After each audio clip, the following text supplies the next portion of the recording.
She lied about being at her yoga class. Her secret photos with her side guy leaked online. Total chaos.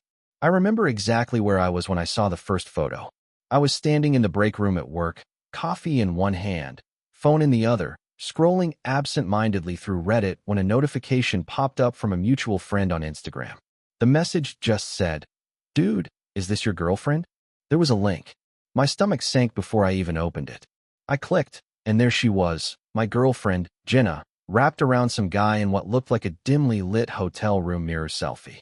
Her phone, her nails, even the bracelet I got her for her birthday. It was all unmistakable. And that guy? Definitely not me. I must have stood there frozen for a good 30 seconds, trying to make sense of what I was seeing.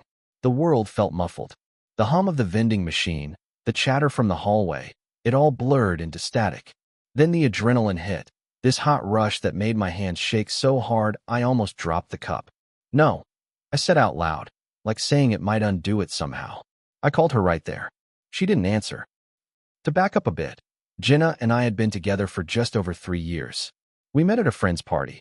She was the kind of person who lit up a room without even trying. Confident, funny, spontaneous.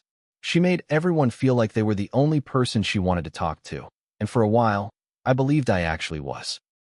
We'd moved in together a year ago, splitting rent on a small 2-bedroom apartment near downtown. She worked as a graphic designer, mostly remote, and I managed a retail store.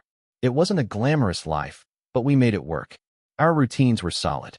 We'd have dinner together most nights, go for walks on Sundays, and she'd go to yoga class every Wednesday and Friday after work. I'd never thought twice about it. She'd come home in her leggings, hair tied up, sometimes even complain about how sweaty she got. She'd show me stretches or laugh about her instructor being such a hard ass. She even bought a new yoga mat last month, for crying out loud. So when I saw those photos online, one of her in that same yoga outfit, sitting on a hotel bed next to a guy who looked like he'd stepped out of a fitness ad, I felt my reality snap in half. I called her again. Still nothing. I texted, "Call me now." 10 minutes later, she replied, "Hey babe, class just ended, what's up?" I stared at that message for a full minute. Class just ended. It was almost insulting how normal she sounded. I texted back, "Really? You sure about that?" 3 dots appeared. Then nothing. Then her name popped up on my screen, finally calling. I answered. "Where are you?" I demanded. She hesitated. "I'm leaving the studio." "What?" "Don't lie to me, Jenna." There was a long pause. "What are you talking about?" she said, voice rising slightly. I laughed bitterly. "I just saw the photos. You and your yoga partner, right? You think I wouldn't find out?" Silence. Then, in the smallest voice, "Jake, where did you see them?" I almost couldn't believe that was her first question. Not what photos, not that's not me, but where did you see them? Turns out, someone had leaked them to a private Facebook group that exposed cheaters and liars in our city. The post had over 100 comments by the time I found it. Some anonymous user uploaded several pictures. Jenna and this guy, mostly selfies, sometimes in her car, one in a hotel bathroom mirror with her kissing his neck. The caption said, "Watch out for this taken girl. She's been seeing my brother behind her boyfriend's back." My phone blew up for hours. Friends, coworkers, even my own sister messaged me asking if it was true. I wanted to disappear. That night, Jenna showed up at the apartment. She looked like she'd been crying, makeup streaked, hair pulled back like she'd rushed out of somewhere. She stood at the door holding her keys and whispered, "Can we talk?" I didn't move. "Why should I?" "Please, Jake," she said, voice cracking. "Let me explain." Against every logical bone in my body, I let her in. She sat down at the table while I stood, arms crossed. "Start talking." "It's not what you think," she began, which was just about the worst possible sentence she could have chosen. "Oh, that's rich," I said. "You were literally photographed in a hotel room. Enlighten me, what exactly do I think?" Her eyes filled with tears. "I messed up, okay? It wasn't serious. It was a stupid mistake." I slammed my hand against the table. "A mistake? How long?" She hesitated. "A couple months." I laughed in disbelief. "Months? Wow. So, every Wednesday and Friday." Her silence was the answer. I just shook my head, pacing. "You lied to my face. Over and over. Do you have any idea how humiliating this is? My coworkers know. My friends know." She started crying harder. "I didn't mean for it to blow up like that. He promised no one would find out. Oh my God, I said, cutting her off. You're worried about him? Jesus, Jenna. I didn't sleep that night.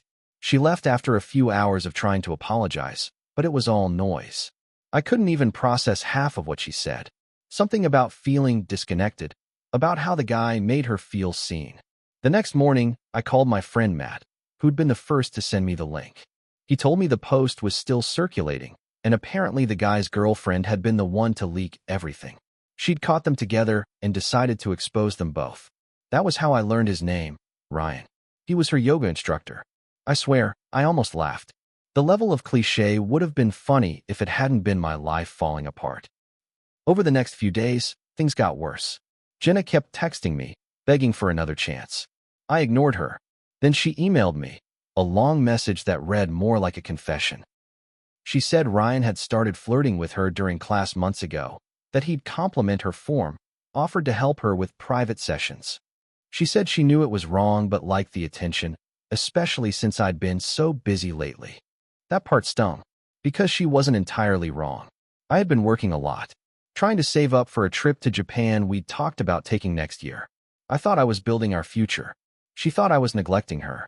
Still, I didn't cheat. I didn't lie. She ended the email saying, if I could take it all back, I would. I never wanted to hurt you. I didn't respond. It's weird how betrayal changes the way your brain works.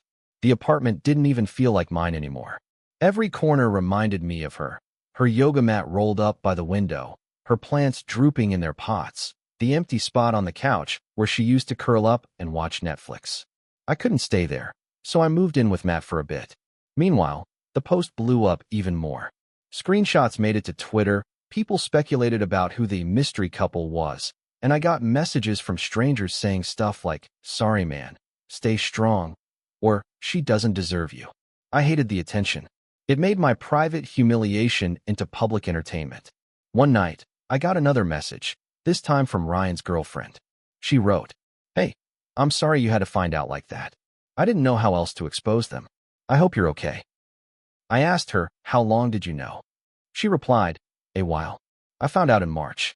Tried to confront him quietly, but he lied. When I saw she still posted pictures with you, I lost it. March. That meant Jenna had been lying for nearly half a year.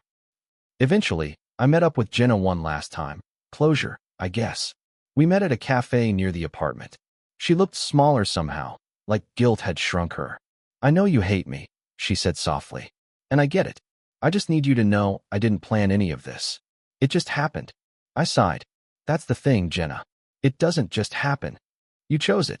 Every lie, every text, every fake yoga session, you chose that. She nodded, tears pooling in her eyes. I know. I ruined everything. I wish I could undo it. I stirred my coffee. Yeah, me too. We sat in silence for a minute before she whispered, I still love you. I looked at her and realized I didn't anymore. The person I loved wasn't real, not anymore. I hope you figure out what you actually want, I said, and I left. It's been about 8 months since then. The post eventually died down, though every now and then it still pops up on some gossip page. She moved out of the city, apparently, and started fresh somewhere else. I blocked her on everything, but sometimes mutual friends mention she's trying to get better. As for me, I took that Japan trip alone. It wasn't what I'd planned, but it was freeing. I walked through the crowded streets of Tokyo one night, neon lights reflecting off the wet pavement, and for the first time in months, I felt something like peace. I still think about her sometimes, not out of longing, but out of disbelief. How someone can look you in the eyes, say, I love you, and then go straight to someone else's arms hours later. The yoga mat's gone now. So are her plants. I replaced them with a guitar I've been teaching myself to play.